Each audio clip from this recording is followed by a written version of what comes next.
পারমাণবিক সক্ষমতার দিকে নজর মিয়ানমারের। রাশিয়ার সহযোগিতায় পরমাণু কর্মসূচির দিকেই এখন দৃষ্টি দিয়েছে মিয়ানমারের জান্তা সরকার। এদিকে দেশজুড়ে যুদ্ধ, দারিদ্র্য ও ক্ষুধা বাড়ছে। অন্যদিকে জান্তা প্রধান মিন অং হ্লাইং পারমাণবিক উন্নয়নকে জাতীয় অগ্রগতির প্রতীক হিসেবে তুলে ধরার চেষ্টা করছেন। সংবাদ মাধ্যম দ্য ইরাবতী জানায়, গত সেপ্টেম্বরে রাশিয়ার রাজধানী মস্কোয় অনুষ্ঠিত ওয়ার্ল্ড অ্যাটমিক উইক ফোরাম 2025-এ অংশ নেন মিন অং হ্লাইং। সেখানে তিনি দাবি করেন, রাশিয়ার সহযোগিতায় মিয়ানমার পরমাণু উন্নয়নে উল্লেখযোগ্য অগ্রগতি অর্জন করেছে।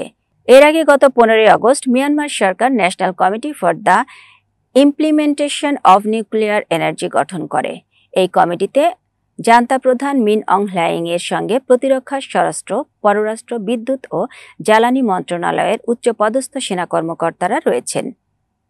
রোসাটমের পরিকল্পনা অনুযায়ী মিয়ানমারে ইতোমধ্যে একটি নিউক্লিয়ার ইনফরমেশন সেন্টার স্থাপন করা হয়েছে।